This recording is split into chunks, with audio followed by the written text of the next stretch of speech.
Ladies and gentlemen, welcome to the channel. Here today to discuss AEW Dynamite February 24, 2021 review here today. This episode was okay, I guess. It wasn't great. It did tell stories.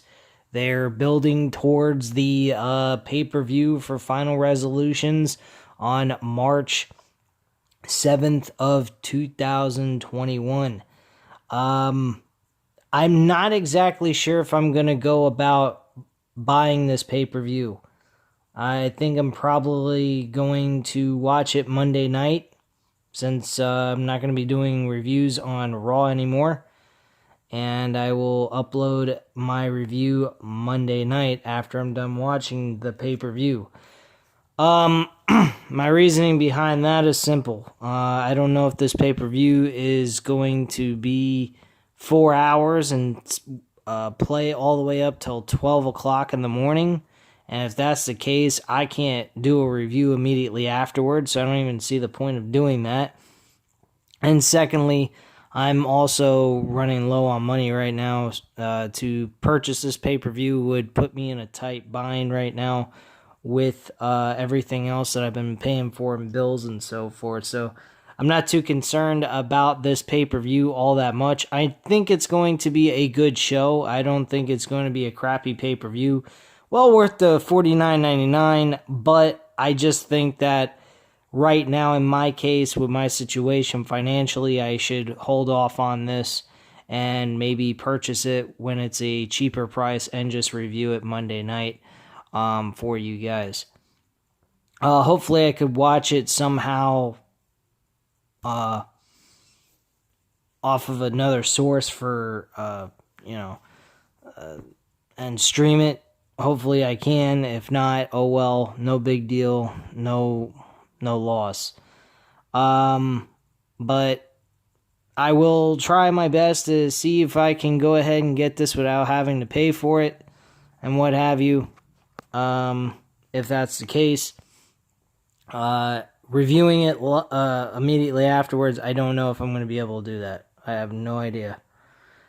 Alright, so let's start this show off. The first thing that occurred on this episode was Jon Moxley going up against Ryan Nemeth.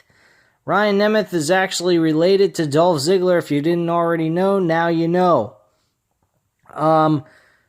Jon Moxley made quick work of this guy. He hit him with a paradigm shift. Looked like it was almost a fucking suplex practically, in the form of a DDT. But he hit the paradigm shift and got the 1, 2, 3 and the win. After the match was over, he cut a beautiful promo. Moxley gets on the mic and chair to sit on. Okay, let me repeat that. Moxley then gets a chair and a mic to discuss about what his feelings about this matchup he's already put himself in. He goes ahead and he says, the morning he woke up without the title, he knew he'd do whatever it takes to get it back. He asked what images come to mind when you hear the words exploding barbed wire death match. Moxley says he's an addict. He's addicted to being that close to the flame every single night. Even if this is a trap put out by Kenny and his friends, this isn't the first time an opponent has tried to take him out. He continues that win, loss, or draw, all the people who have stuck with him over the years, they all know he has given them everything he had. Moxley says if it doesn't come to an end at Revolution, that seems like a hell of a way to go out. So I don't know what the whole thing was.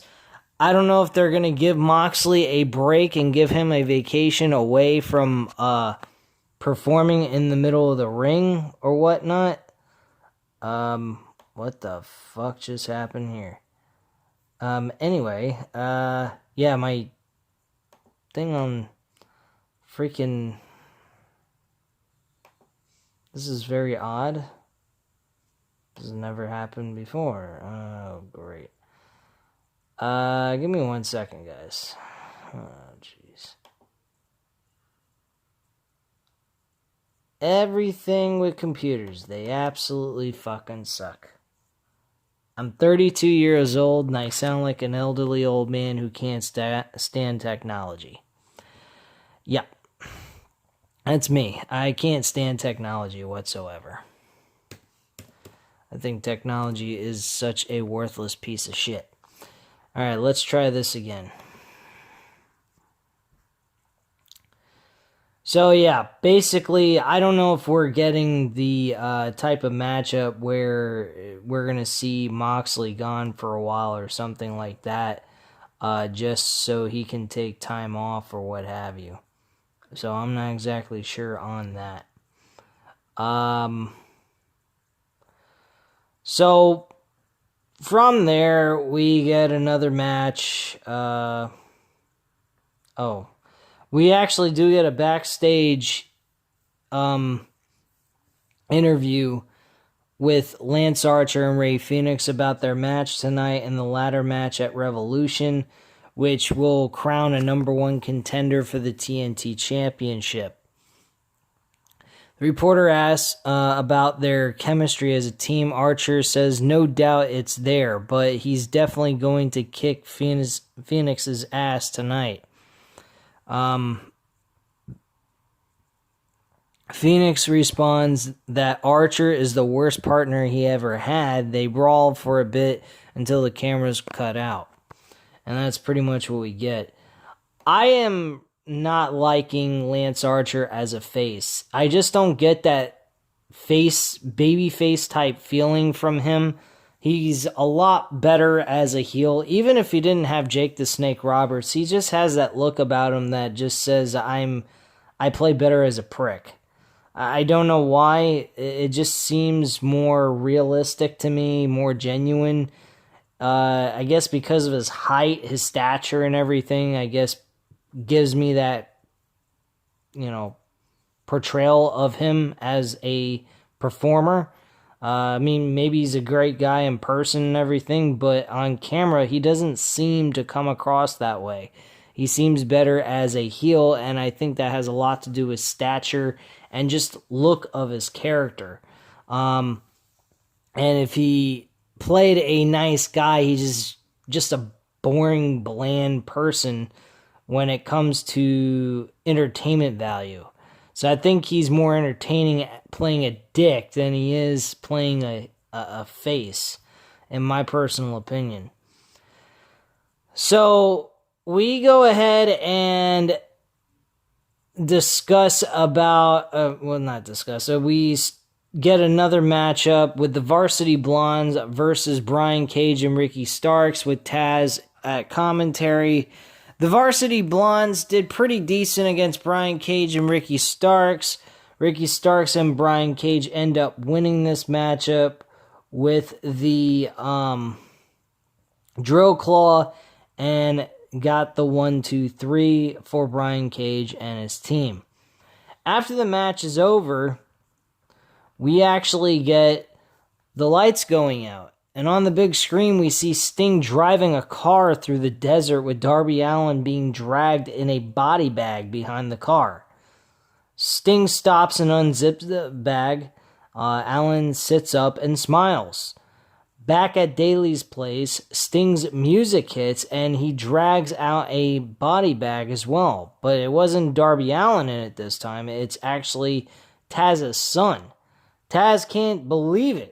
Sting points to the rafters, and Allin ziplines down to the ring from the nosebleed section and nails both Starks and Cage with the skateboard when he gets to the ring. This was the most beautiful sight I have ever seen, but probably one of the most dangerous things being that the fact that Owen Hart passed away from doing stunts like this, but that was because of WWE's negligence and just complete stupidity, trying to get him to move a few seconds quicker down to the ring from the rafters. That's just fucking stupid. Here, it was a lot safer. Yeah, Darby Allin kind of ziplining down at a normal pace, nothing too extreme or fast, just a normal pace, and he lands in the middle ring safely, and he just kicks the shit out of everybody. I hope this is just a one-time thing. I don't want to see this on a regular basis. Secondly, doing it like the way he did was a little bit kind of making the Brian Cage and Ricky Starks look like a couple of douchebags standing there waiting for him to come down. That's just fucking stupid. But for the one-time imagery that we got from this, I think it's a pretty nice spot. But done on a regular basis, I highly against that. I don't think it's a great idea to have Darby Allin doing something like that, because it's a lot better when it's done real quick and he zip lines down, but at the same time, you're also risking the man's life, possibly. You don't need to do that. This is just a one-off type of thing. I don't think we're ever going to see this done in AEW ever again. So Sting swings away on Cage as Allin takes down Starks on the floor. Taz checks on Hook up on the stage, and Sting nails a stinger splash in the corner, and he chops Cage down with a kick to the back of the leg, and then hits the Scorpion Death Drop. Sting's music hits again as the snow falls. Again, I will mention this. I am not too fond of the idea of Sting wrestling. I prefer him as a mentor, as a, doing the Jake the Snake Roberts type of thing. Being a manager to Darby Allin is perfectly fine to me. But him being, a partner in a wrestling match, I didn't particularly like this idea. There's a couple ideas I do like him wrestling, like Jericho being one of them. I would love to see Sting versus Jericho, the Pain Maker versus the Scorpion Sting. I would be totally fine with that. That's like a dream match come true with two iconic characters that are, they're past their prime technically, but I think they still would be able to put on a good matchup. It definitely would be great for a pay-per-view in the mid-card section and just a singles competition with no title on the line. The other thing that I would love to see is Sting actually going up against Darby Allin. I think Darby Allin getting a win over Sting would be fucking fantastic. I think that would help his career out in the long run, being able to get a name like Sting under his belt, getting a victory like that. So that would be also another cool thing I would like to see that I believe I mentioned before. So we had a segment backstage with Tony Schiavone earlier in the show. Tony Schiavone had a sit-down interview with Mero, Kip Sabian, and Penelope Ford, which this is getting downright fucking annoying. Sabian says their wedding was supposed to be the best day of their lives, but it was destroyed by Chuck Taylor and Orange Cassidy. Mero says the couple was so upset they couldn't even go on a honeymoon. Mero says he can't wait to take down Orange Cassidy, but offers up Taylor to actually come back with them, and Tony is handed a note while Mero is talking, and the guys are asked if they will wrestle Taylor and Cassidy at Revolution. Mero says Taylor needs to be a man, not a child. That's what happens when he hangs out with Cassidy. They don't say yes or no to the match at this time. The match will definitely happen. I'm pretty certain of that. By next week, we will have an official word on this match taking place. Brandon Cutler faced Jake Hager. I don't think anyone can really question or debate who would win this match. Jake Hager wins the match hands down with no problem. With a big lariat and gets a 1-2-3 on him. Nothing special here. This was a jobber match, no doubt about it. Post-match, though, we had Santana Ortiz and Wardlow run out to stomp away on Cutler. Young Bucks then show up and super kick Santana and Ortiz.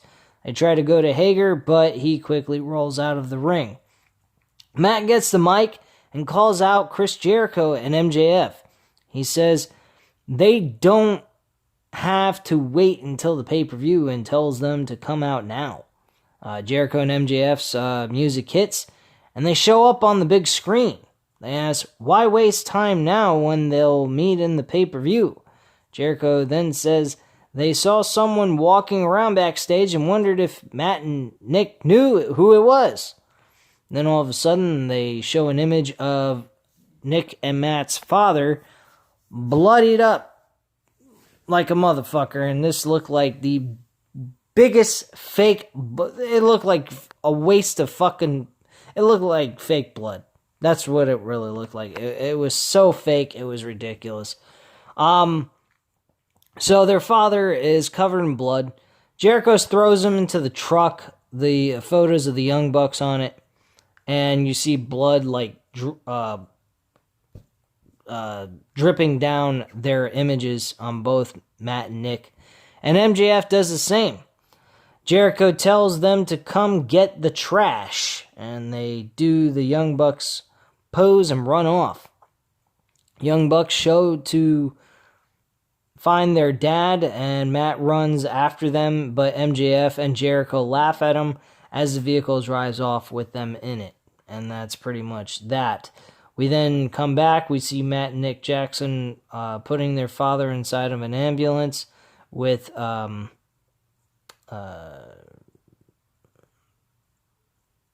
special help, I guess you could say. So we get a video package shown of what's led up to Shaq and Jad Cargill versus Cody Rhodes and Red Velvet. Look, folks, I don't really fucking care about this match whatsoever.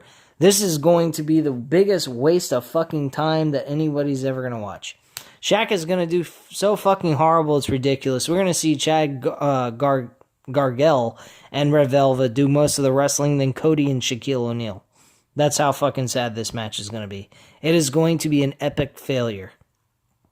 I 100% believe that is going to happen. This is going to be a failure of a match, which is really sad with Cody being involved in something like this. This is fucking retarded.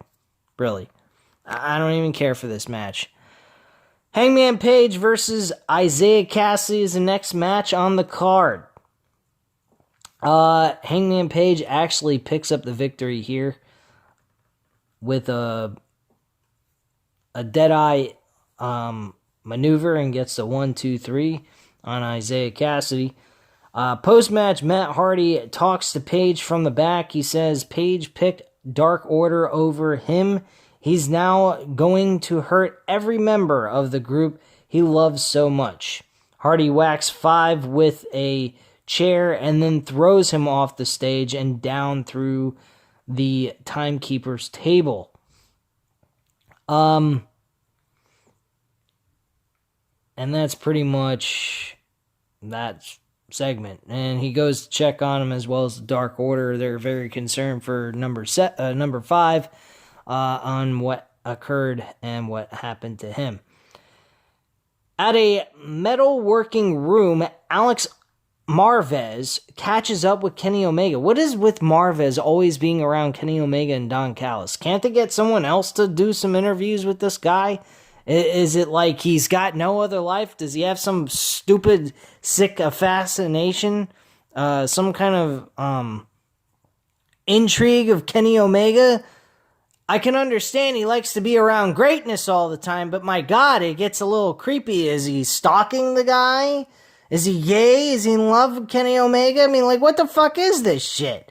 Can't we get a different fucking, reporter to ask him questions from, for different segments? If every week, does it have to be Marvez every fucking time? God, it's so fucking annoying. I mean, I'd like to see one segment, they just go off and nail out Marvez right in the fucking face. I swear, he is the most annoying reporter I've ever seen on any wrestling promotion in my life. Maybe there's someone worse than him. If there is, let me know in the comments down below, but I find him absolutely annoying. He is the biggest waste of fucking time. walking on the face of the earth. Callis asked Marvez what he's doing coming in here. And the guys are working on Jon Moxley Extermination Chamber. I guess they're making some inside joke on the Elimination Chamber pay-per-view or something. I don't know. It kind of seemed a little awkward to go ahead and say Jon Moxley Extermination Chamber. I mean, there's no chamber. It's a fucking ring surrounded by fucking barbed wire ropes with, explosions attached to it. It's not like we got an Elimination Chamber match going on here. So Omega, if you want something done right, this is what Omega says. He says, if you want something done right, sometimes you just got to do it yourself. Omega tells Marvez to get out of here and continues to work away on the explosive barbed wire. And that's pretty much that. I thought this was awesome. I loved that he was working on this, which could leave us to actually seeing some interesting shit occur during this match. Like, we could see Omega not get hurt from the explosions and only Jon Moxley does. He could, rig this whole entire matchup in his benefit, which I think would be kind of a really fucked up way of winning the match, but a very smart way as a heel. So that's a possibility, or we just may see a straight-up matchup. You never know. Anyway, moving on. Here we had Brent Baker going up against Nyla Rose in the women's title Eliminator tournament match. This matchup was alright. It wasn't bad. Nyla Rose, I believe, won this match. I'm not sure. Yeah, Nyla Rose won the match. I thought she lost for a moment. I don't know why the fuck I thought that. But yeah, she hit her with a beast bomb, got the 1, 2, 3, and that was that. She's moving on to the next round of the tournament. Almost said the playoffs. We then get an announcement that the Big Show... Well, it's the Big Show, yeah. The Big Show is now being a color commentator with Tony Schiavone on AEW Dark Elevation. Why the fuck are we getting Big Show on fucking AEW Dynamite? Why the hell do they need to sign him? I had my best friend go ahead and text me and try to fuck with me and say, oh, Big Show is signed by AEW, and guess what else? He won the AEW World title from Kenny Omega in 10 seconds. I'm like, what? You gotta be out of your fucking mind. So I actually checked this shit out, and I said to myself, if that actually happened out of fucking nowhere, they could have done this on Dark possibly. But I was just like, nah, you can't be fucking serious. I wasn't thinking maybe he was telling a complete lie. I believe that he was telling the truth, that maybe Big Show is signed by AEW, but to actually win the world title, no fucking way. That would have never happened. The AEW would have to be fucking stone cold drunk, high on crack, and doing meth all at the same time to be able to make a horrible mistake like that. I'm sorry. I highly doubt they would make such a stupid mistake. Anyway. The next thing, and the last thing actually, is the main event. Lance Archer versus Rey Fenix, to go ahead and see who moves on to qualify for the ladder match at Revolution to get a shot at becoming the number one contender for the TNT Championship. Lance Archer wins this match with a blackout on Rey Fenix, but this match was a superb, awesome main event. No complaints here about this matchup. This was actually a awesome, entertaining matchup. I had a lot of fun watching this. Lance Archer looked good. Rey Fenix looked good. Everyone in this match looked really good. At one point, I actually thought Rey Fenix was going to get hurt a few times. For example, Jake the Snake Roberts grabbed Rey Fenix's foot while he was on top of the turnbuckle. And he was trying to do a high-flying maneuver. And he was trying to maneuver him to the other side on the stage. And I thought for a moment when he landed on the stage that his ankle went the other way. And I thought he busted or sprained his ankle. I would have been so fucking pissed if that would have happened. Because Jake the Snake Roberts seemed a little bit kind of looking like he was going to botch this whole situation. But he managed to thankfully not fuck this up. A little help by Rey Fenix as well, of course. But bottom line, I mean, this was a very, very fun match. Another maneuver I worried that Rey Fenix hurt himself was he did a senton suicide dive outside the ring to hit Lance Archer, and he landed on the barricade on his back, which I thought maybe he injured his back, because the minute he hit on the outside by where the performers that are playing the fans area, he landed on his feet, and then he kind of fell straight forward, and he looked like his back was killing him. I really thought that something really horrible happened. Thankfully, that was not the case. Like I said, the match ended with a blackout 1-2-3 victory by Lance Archer. After the match was over, though, we did see some camaraderie here. Lance Archer fist bumped Rey Fenix, and that's how the show went off the air. Great matchup, good entertaining stuff. Again, though, I will admit, I think Lance Archer is better as a heel than a babyface. I don't think he is exactly fit for the babyface role. He loses his momentum when he's a babyface heel. He has a lot more momentum on his character.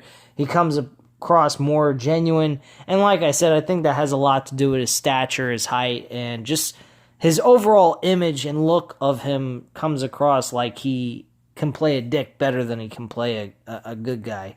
But yeah, that was pretty much it. This show wasn't, great. I'm hoping that NXT was better. I think probably NXT might have done better than what AEW did, which I will upload a video on that either tomorrow night or Friday night.